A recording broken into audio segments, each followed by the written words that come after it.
welcome to Core Volunteer Training tonight.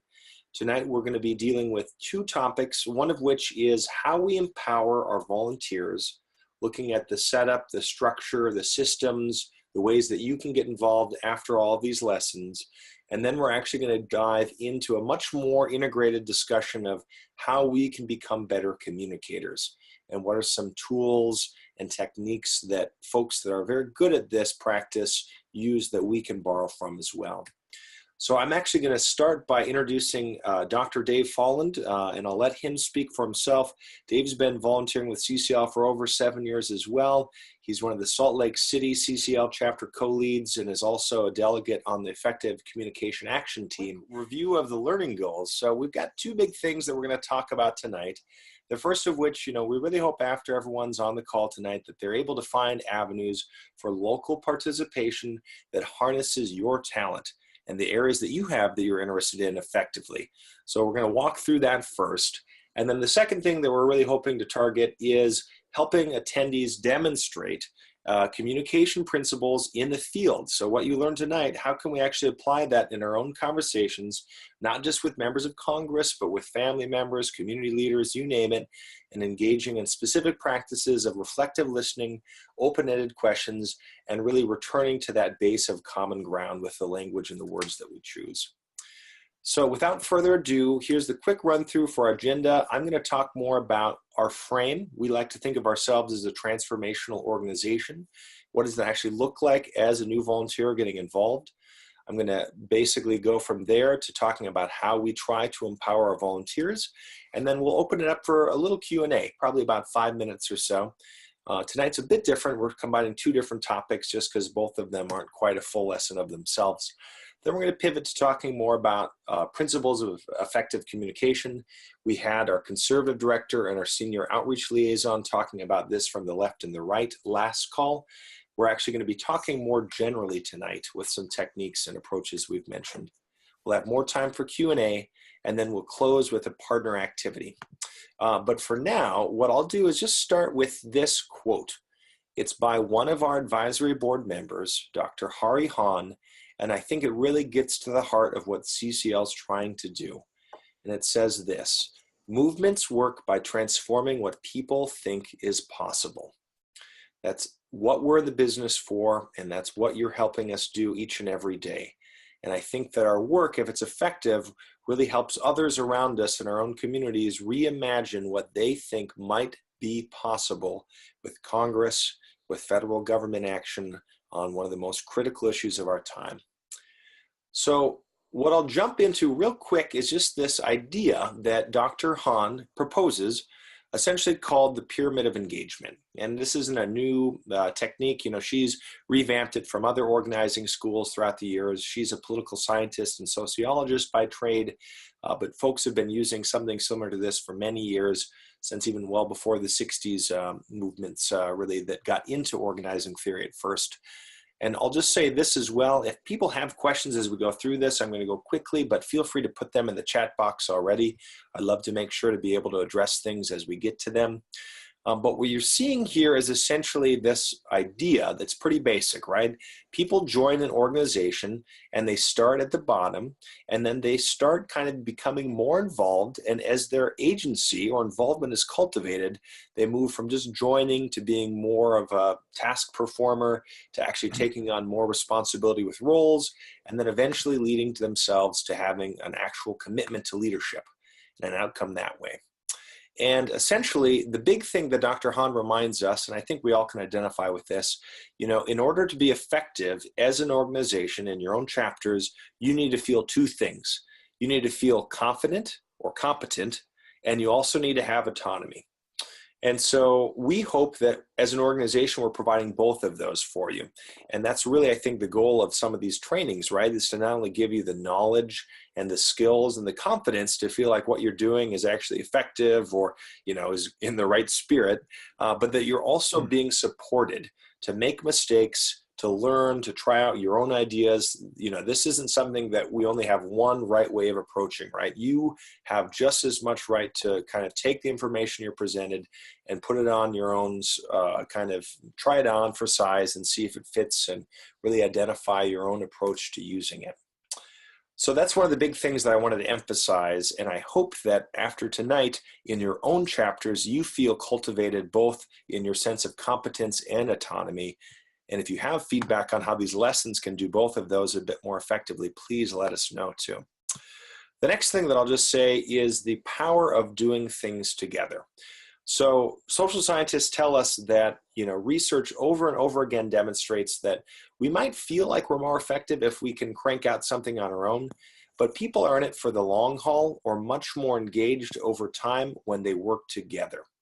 And I think that in doing things together, we help determine roles not only for ourselves, but for others. And even though there isn't kind of one set rule for how to really engage on that, I think one of the key things that I would hope a takeaway for this topic is for you to be supported in not only doing things as a local group, but realizing that there's communities throughout CCL that are interested in specific actions, whether it's conservative outreach, local government outreach, agriculture outreach, you name it. When we have a team approach to focusing on things like environmental justice to young adult education, we do things more effectively and we're motivated. And a way to go about doing that, and I'm curious if anyone on the call has had the chance to do this yet with your own chapter, is really envisioning your own role development. Why did you come to CCL? What is it that motivates you?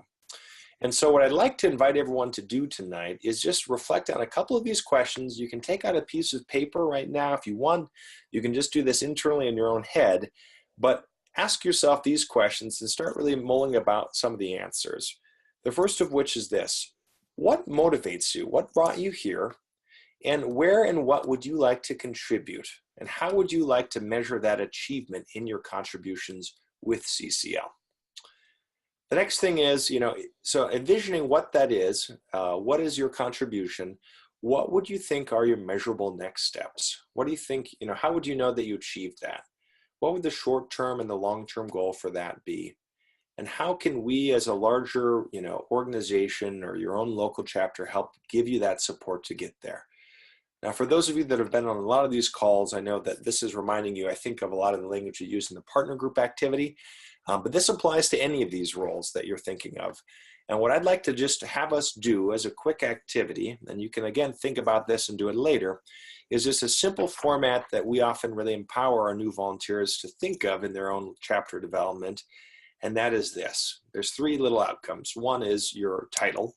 So you get to name yourself. Do you want to be the chief endorsement officer or the grand poobah of tabling? You name your title, and that's kind of part of the fun. And then think about what is the outcome that you'd like to see too. One of these examples that I'll just give is being a social coordinator. And the outcome is in providing coffee and treats and providing social opportunities for our members at every meeting and kind of a happy hour mixer in between each monthly meeting, you name it. And then, for example, activities for that social coordinator might be something like, circulating a sign-up sheet around to make sure that people can sign up and sign up for refreshments, or, recruiting a few extroverts to the group to seek out people on the edge of the meetings that are new and really engage them in a conversation. And then I think really being able to emphasize those clear roles and getting to know what you are interested in is absolutely key for your engagement in a way that I think hopefully will feel like you are empowered to pursue what you're interested in being here as a part of CCL for, rather than just a cog in the wheel or plugging out some kind of formulaic, member of Congress call just because we're, looking for warm bodies. The other big thing that I wanted to close with, and then we'll kind of open this up for Q&A time, is this. So if we know that people work well in teams, and we know that we have roles that we're trying to design to really fit our own interests, how can we structure that in a larger way throughout the whole group? And, chapters and local CCL groups are all sizes, but what often is found to be most effective across the country and the world is really creating a specific set of teams for your chapter and having them kind of spelled out so that they're clear for new volunteers to know who's involved with what and how they can kind of get active with some of those. And they can be anything from outreach to lobbying to media. And what we typically do is organize them now around the 5 levers of political will. And I know we've gone over that in other calls, but those again are lobbying, media, grassroots, grass tops, and chapter growth. So how does your role and your interests fit into maybe one of those teams? And how can we kind of work in your local area to create a team that's all working in the same direction in your grassroots focus with presentations and tabling, or in your media focus with your social media advocacy and your engagement of papers or being interviewed even on radio, you name it. And this is just a helpful visualization for me in how a team can be organized across different interest areas and ultimately be housed still within a larger chapter. And I don't think it's something that we talk about often enough with our new volunteers. And so tonight really wants to target that to help you realize that, you know, not only do we have this approach of really empowering you to figure out where you want to fit in, but also giving you permission. The whole point of role assignment is so that you can focus and not feel like you have to do everything and be all things to all people. Maybe you just want to do grass tops outreach and meet with local, you know, elected officials or business people. Then don't worry about any of these other levers or these other teams. Focus on what empowers you and let the rest of the chapter focus on what empowers them. The last thing that I'll just kind of highlight in the importance of forming teams are some of the benefits. And a lot of this is also online, and we can give you the link to the deck here. I'll actually put that in the chat box in just a little bit.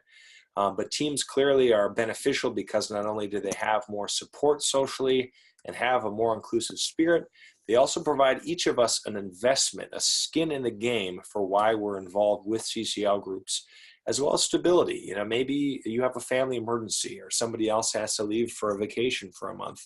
Well, that team then has other people they can lean on and not just one person that has to carry the weight of the world. It also provides you an immediate way to get involved. It expands our outreach effectively into the communities that we live in. And I think it also helps divide up seemingly overwhelming feeling or complex tasks. And again, like I've said, with that overwhelmed feeling, it helps us feel like any of us aren't too overloaded by sharing that burden with each other. Mark, I'll pass it over to you, Dave, and we'll kind of pivot to talking a little bit more about effective communication for our second part of the call. Yeah, thanks, Brett. I'm a retired pediatrician, now I volunteer. And I don't really find myself to be an expert. However, I came from a profession, being a pediatrician, where people would kind of come and ask me questions and I would respond. And I wasn't so much very often in a situation where people had a different view of things than I did. And I had to find ways to move the communication forward. When I first started learning about climate change, I want to tell you just a little bit first about my experience of what didn't work and how I've come around to really appreciate some of the tools of Citizens Climate Lobby. But I went on a backpack with about 8 of my relatives, a brother, brother-in-law, some nephews, and I brought a couple of books with me. And the book that just interests me that I started reading was this book, maybe many of you have heard of it, Storms of My Grandchildren by James Hansen. And as you know, James Hansen gave the first presentation to Congress about human-caused climate change. And I think by the subtitle, you get an idea of the tone of this book a bit, the truth about the coming climate catastrophe and our last chance to save humanity. But anyway, as I read this and I read how dire and how serious this was, I started talking to my brother, my brother-in-law, my nephews, and you know, I'd read a chapter and I'd talk some more and talk some more. And after a while, I noticed their eyes kind of glazing over. And after that, I kind of realized maybe that's not the best way to get things across. Well, a few years we invited Catherine Hayhoe to come. Many of you know Catherine Hayhoe. She is one of the most effective communicators on climate change as a climate scientist. And what I observed with her is a couple of things. One is we had over 10 different engagements that she went to and spoke. And what I found is in each different place, she would rearrange her talk. So she was using some of the words and some of the backgrounds and some of the insight of her audience. So she had the same core talk, but she changed it enough so it would relate specifically to that audience. And what she spoke about is the value of finding common ground. So even though we approach people who maybe see climate change differently or see approach to politics differently, as we explore with them, we can actually find common ground. And if we can unite on the common ground and build our communication from there, we're going to be successful. Whereas, we can be like two railroad tracks, kind of staying on our own railroad track, unless we do that. And so this has led me to the interest in a new group that was formed here in Citizens Climate Lobby, it was called the Motivational Interviewing Group, but now we call it Effective Communication. So David Christian, who is a psychologist who has spent a good deal of his last 20 years of his career with motivational interviewing, started this team for people who would like to learn some of the skills of motivational interviewing. The word motivational interviewing, though, we feel is a little bit intimidating, so we've changed it to effective communication, because that's really what we're learning. We're learning ways to communicate more effectively, to find common ground. And one of the core parts of motivational interviewing is that we realize around most issues that people kind of have some ambivalence. Even though they have a strong position on something, there may be some ambivalence. And I was just thinking about that. We're planning Thanksgiving dinner, and I had proposed that we have a tofu dish. My son kind of wanted a turkey. He liked the traditional, and I said, well, I can go with turkey. But anyway, I have a little bit of ambivalence about that.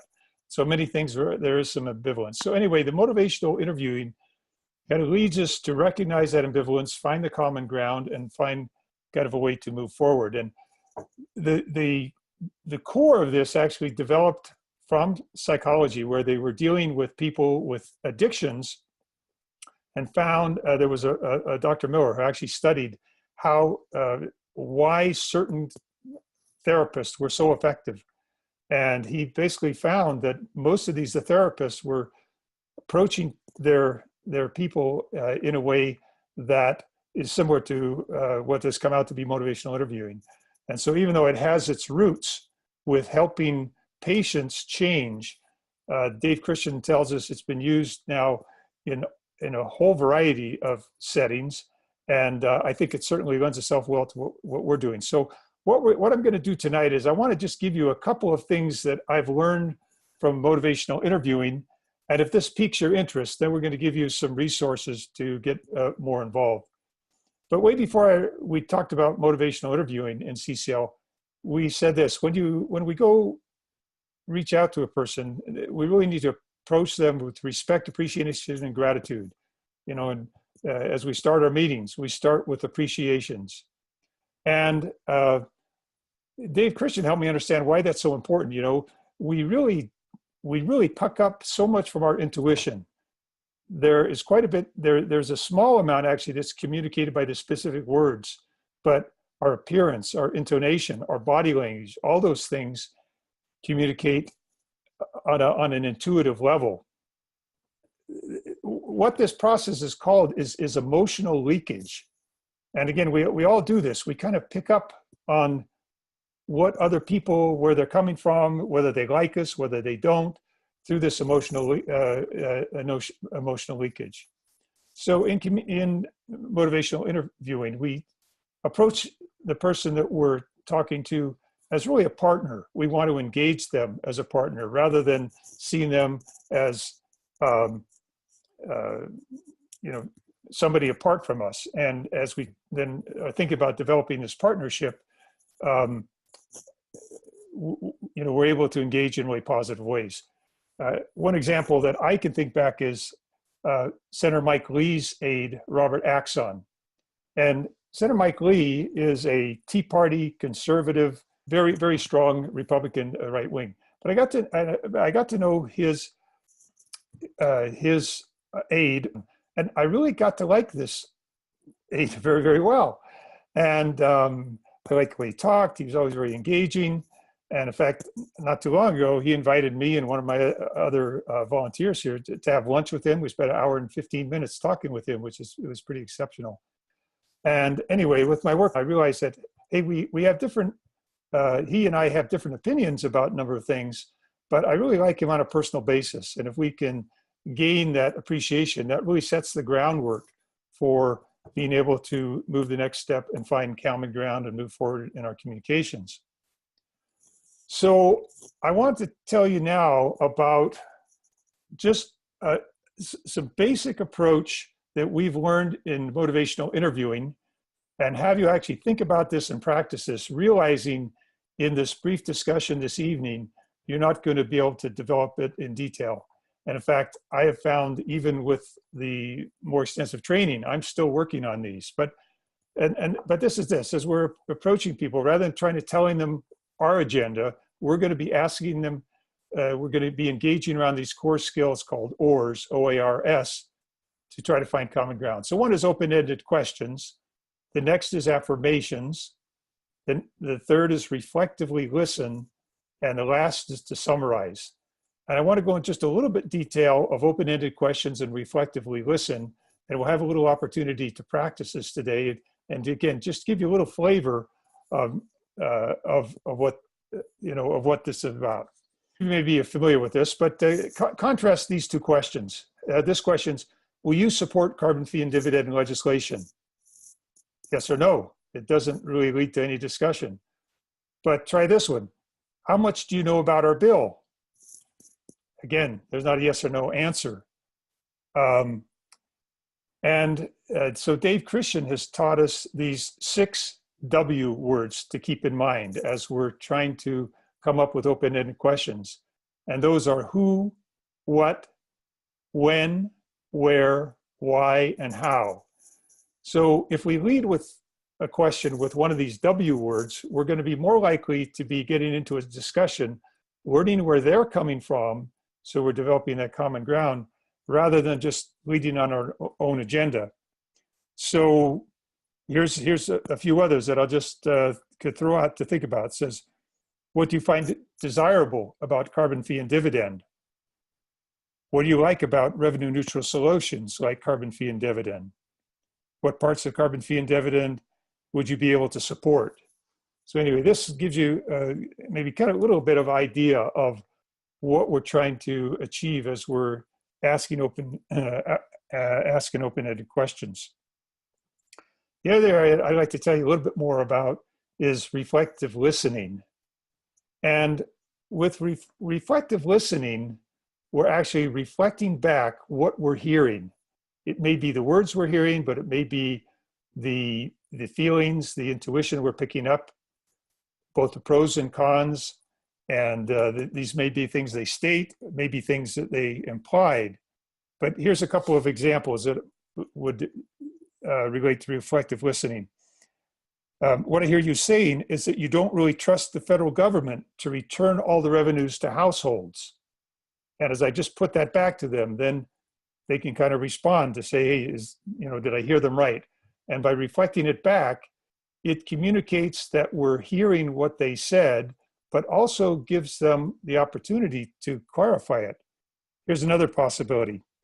You seem frustrated with the inability of Democrats and Republicans to work together on this issue. So again, so we try to go in with a kind of a toolbox of things to help move us towards finding a common ground. And then we're not going to go into this evening, but eventually then we're going to tap into the ambivalence of the people and help them identify really what's in it for them. So like I say, what this is it's kind of just an introductory that I'm giving you this evening of how to use some of these tools to engage in a conversation that's going to lead more to a discussion and to common ground. The final thing I'd like to bring to your attention, though, is a resource that I've just learned about in the last year, but it's been really, really helpful. And some of this really may be more valuable in your writing than your speaking, because in your speaking, it's maybe hard to have this on the tip of your head. But there's an organization called Eco America, and they've actually done research on what kinds of words will the majority of people relate to and accept. And, particularly because climate change and action on climate change has become so politicized, and there's such a divide now that sometimes just the words that we use will turn people off. So for instance, a lot of people will have trouble if we approach them with, wanting to talk about climate change, I'm going to talk on the left-hand side here. I'm just going to give you a couple examples. But climate change, climate crisis, climate risk, and global warming.